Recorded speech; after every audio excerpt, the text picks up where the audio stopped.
As many of you will know, I've been a long-time fan of Jack Hargreaves. When I was much younger, I used to really look forward to his programmes every week.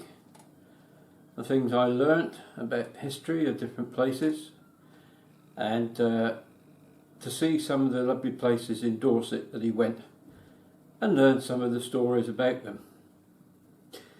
Last year I made a little video, which I hadn't intended to, but it seems to have been well received, about Tarrant Monkton and how it compared with his exploration of the Tarrant Valley 50 years or so previously.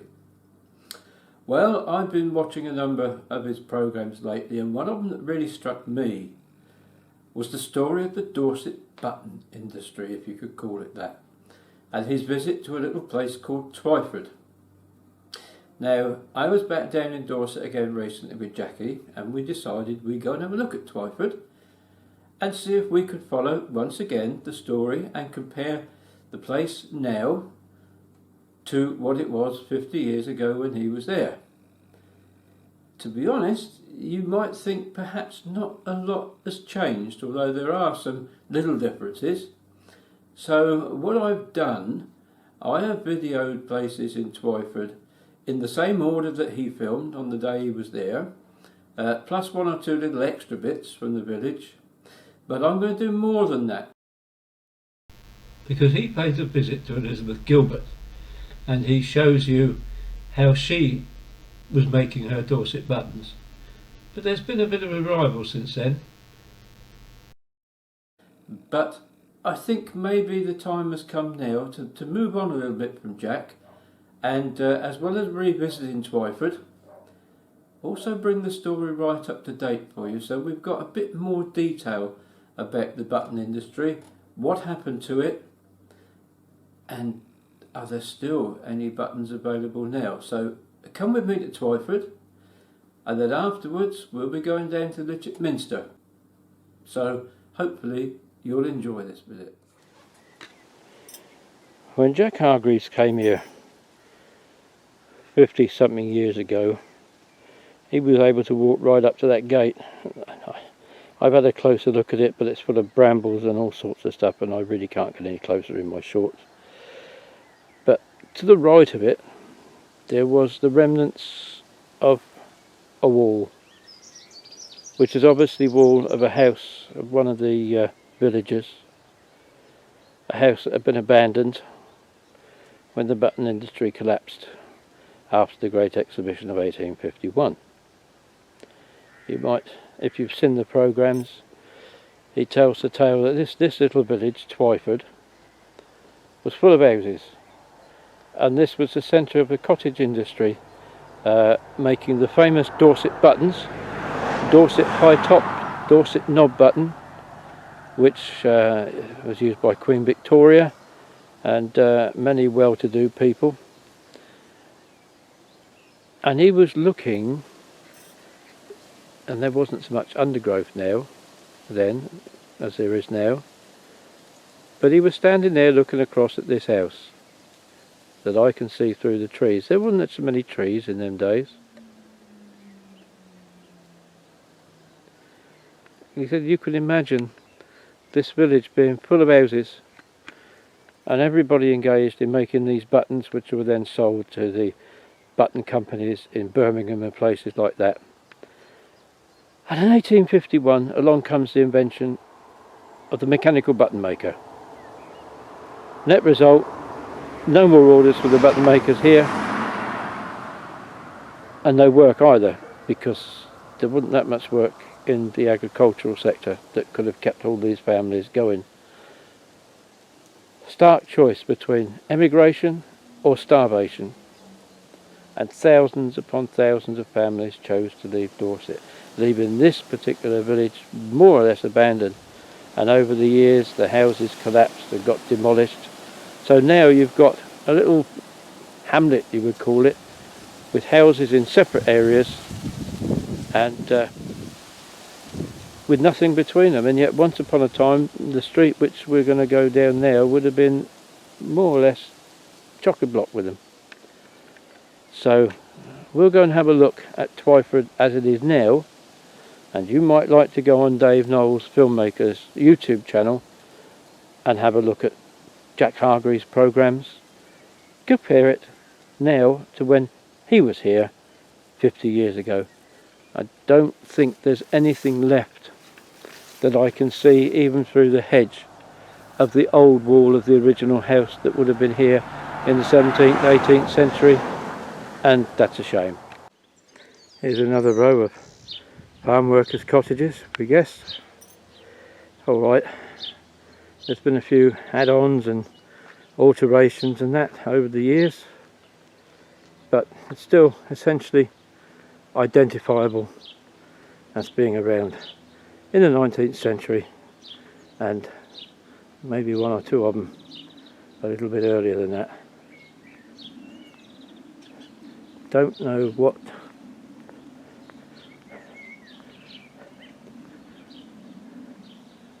see now, 49, 48, 47 Twyford.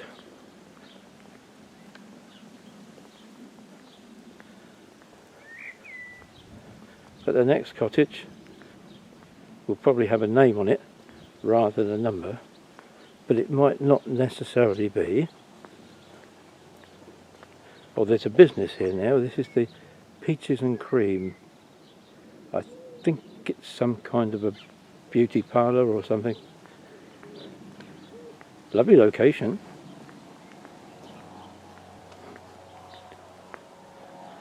Now this is 46, but you won't have to go much further to find a gap, and that's what I'm going to walk up and look. Well, I'll drive up first and then look for next. I don't want to invade their privacy again, but that cottage there is number 44. I had thought there was a gap between 46 and that one, but as I drove by you could see another house, a relatively modern one, but tucked in between, which would have been number 45. But now you can see where the gaps begin to open up. So we're just on the outer edge of Twyford now, and you look at all these fields here. I haven't concentrated too much on this side of the road because there's not so many cottages and that to look at, and I'm not sure that this was a side of the road where, oh, there's a swift just gone by, where the majority of the cottages would have been. But the last cottage that I photographed or filmed, number 44. Now you see where the top of that JCB or whatever it is, past that house and all the way along here, it's just fields. Now because that was cottage number 44, there is no number 1 Twyford, and there's no number 2, 3, 4, 5 and so on up to 43. 43 cottages gone.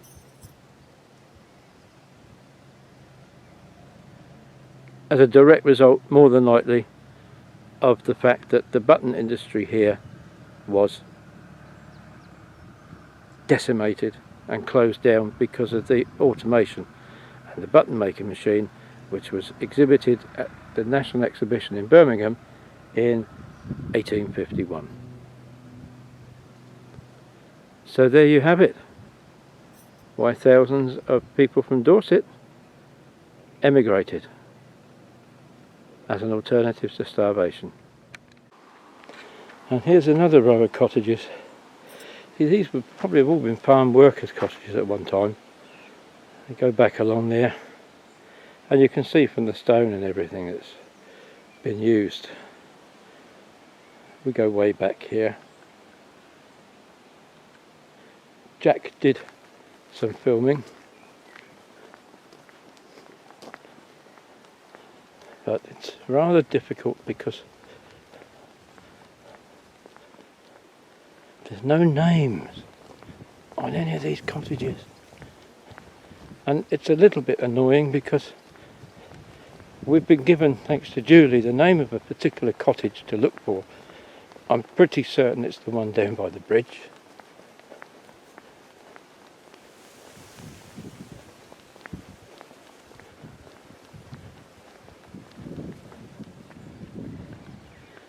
there. That's a better look at those. Modern accoutrements, of course, but or accoutrement if you're French. Oh, look, lovely blossom here.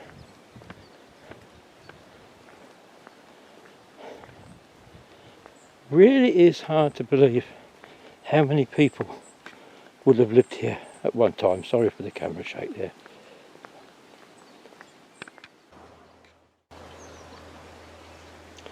And when I'm looking at this field, I'm thinking, would this have been at one time somewhere where there would have been cottages? Hard to tell. But there are some cottages here. We've moved further down the village, so shall we go take a look? I can hear the sound of running water, so we've just come over a little bridge.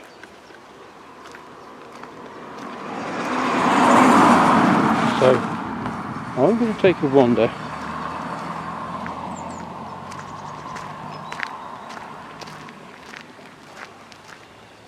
I'm looking for one or two of the cottages that were featured in Jack's broadcast about Twyford and the button industry. And he did film these here, I'm pretty certain of it. Can't see any name though, unfortunately, which is a bit of a shame. But certainly lovely cottages, and I don't I don't want to get too close because I certainly don't want to invade their privacy, but I think it's pretty certain that this is where buttons would once have been made. I mean, look at the age of that wall. What a lovely house, isn't it, eh? I am looking for one in particular.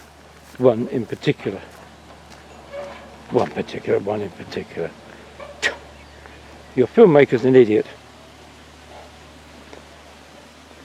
But this bridge is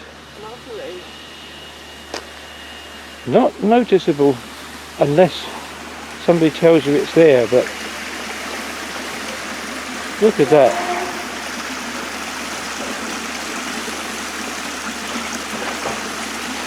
These clear streams that come off the chalk hills down here.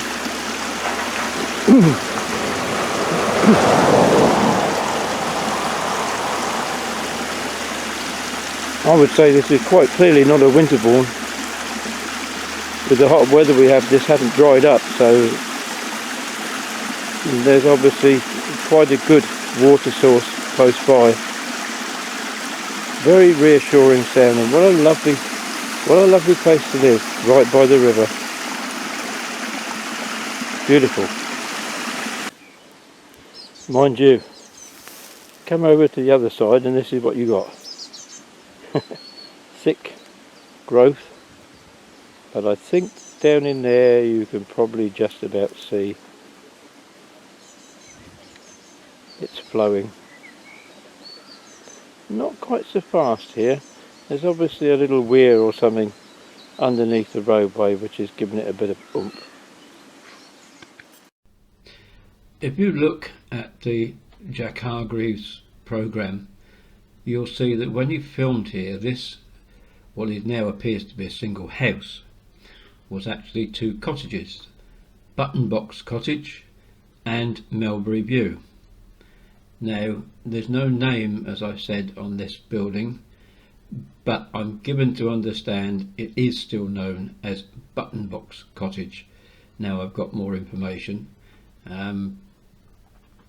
Certainly an interesting contrast to when Jack filmed just over 50 years ago, as indeed is quite a lot. Some of the things you will have recognised, but others are very much different, and of course today I filmed even more. So hopefully it makes this video a bit more enjoyable and a bit more relevant. I guess that's part of the original wall in the front there, but doesn't look very tidy when it comes to an abrupt end. but a lovely place to live, as I said before. Well, here's another area which I'm quite sure all of this would have had farm cottages coming down. And you can still see a bit of the road there. Here comes a car. Now, this probably would have been the main farmhouse of the time, and all these areas here would have had farm workers' cottages in them, and that is where they would have been making the buttons.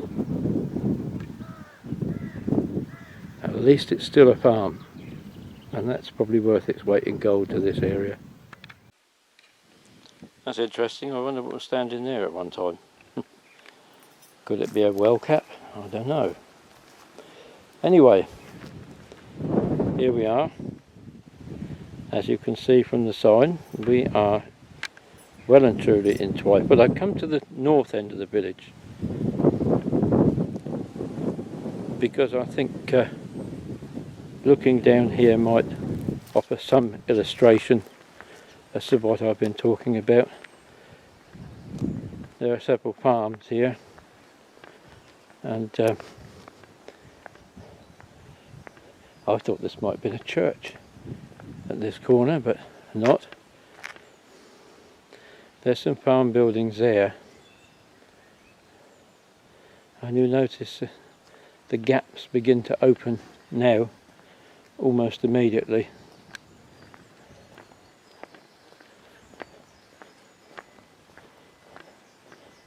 It's a nice bucolic scene, spoilt as so often by the wheelie bins.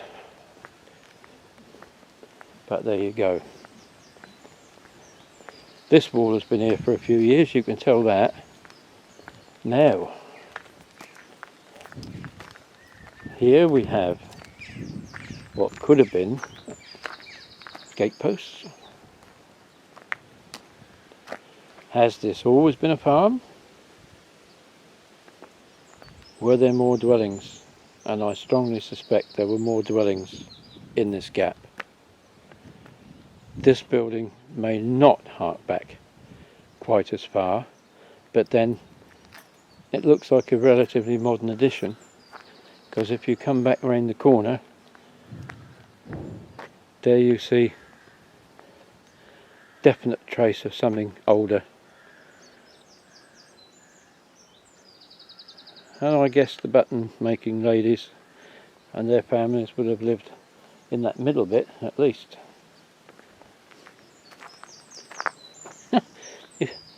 You talk about industry. It was an intensive industry, and yet here I am, and at the moment it's very quiet. Here's another house that probably would have been inhabited by button makers. But as you can see, solar panels on the roof, so a blend of ancient and modern. Now that's something Jack wouldn't have seen when he was here.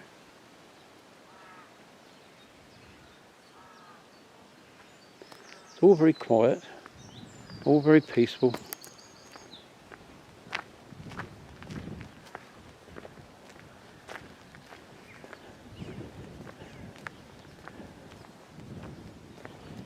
It's quite humbling actually, walking in the footsteps of a man who was one of my childhood heroes.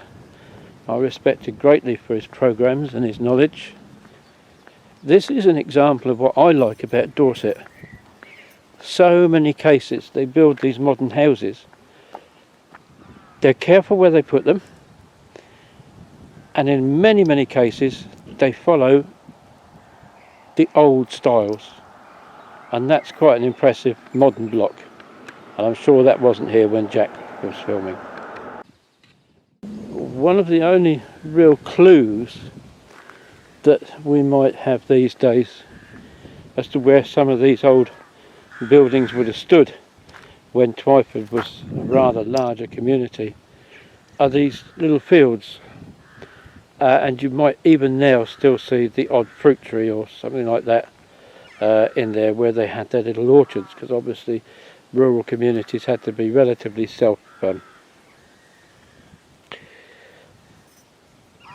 self-supporting.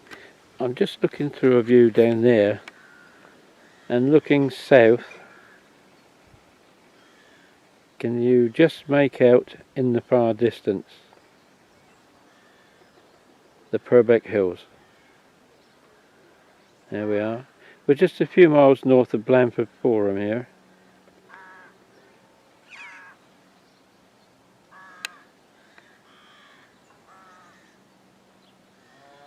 There. Cows in the fields. You could never say with any certainty, could you?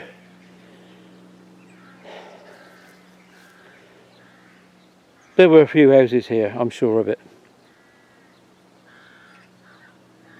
You just get that feeling that it wasn't always as devoid as this. Not sure how this video is going to take shape at the moment. I'm just standing at various places and recording bits and pieces, and I'm going to make sure I don't say a load of rubbish at any one particular one of them or get in front of myself, but yeah,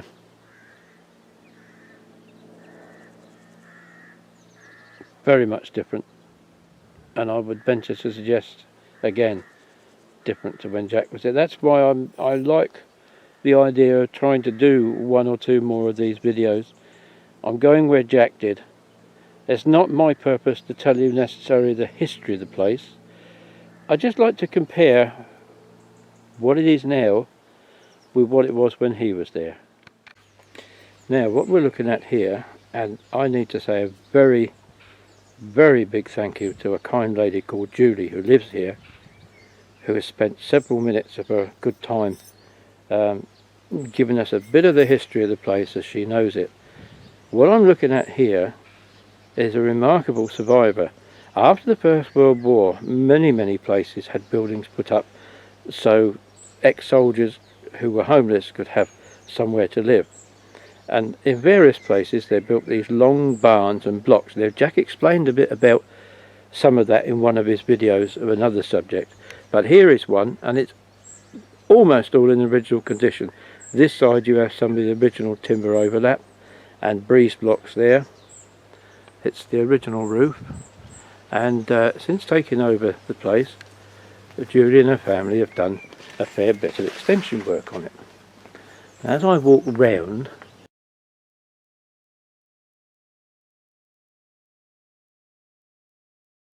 I would just mention this room on the end of the farm building here. That originally was the dairy, but as we come round the corner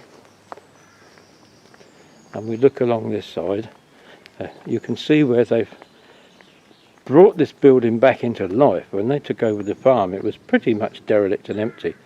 They've given it a purpose. Various activities go on in parts of it, and they've re-timbered it, as you can see. As I say, it still has the original roof, which is a remarkable survivor. Well, 105 years old now, if you know. And this white building here eventually became the main dairy. No longer a dairy, but wow, yes, a remarkable piece of good fortune. And again, thanks to Julie for letting me come in and film. Well, we've now moved down south, and we're in the parish of Minster. And this is the parish church with its lovely window there, although from this distance I can't really tell if it's stained glass. I don't think it is. It's not actually what we've come to see, but just as an aside, my Jackie, her daughter got married here, and this lovely thatched cottage.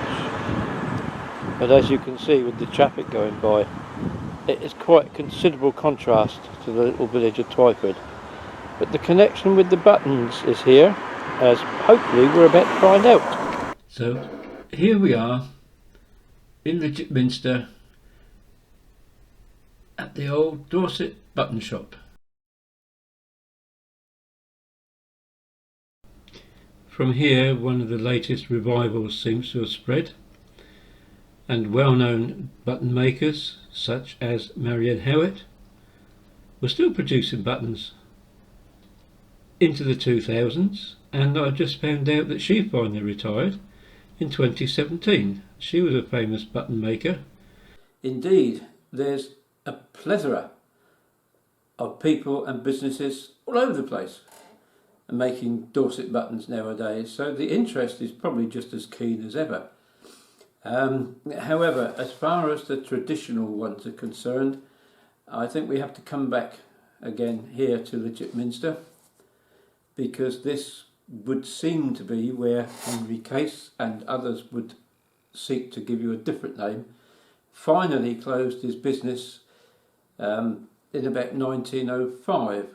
Although, having said that, various Christian missions in Litchfield and Blandford and a couple of private schools had for some years before that been engaged in making buttons, probably special buttons to order if the truth is known, and a few of the traditional ones.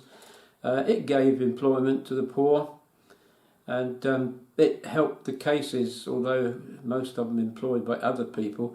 They did manage to keep on a semblance of their button business, mainly to sell the old stock and the new commissions that have been made.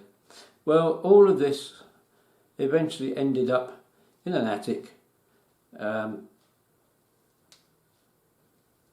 1956 it was found, and this attic was in the cottage opposite the button shop next to the St Peter's Finger. Ironic really, because St Peter's Finger was where the first depot activities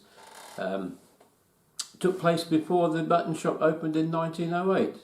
Now, Lady Lees at the time bought all that old stock, and she went round promoting the Dorset buttons, selling the old stock as collector's items.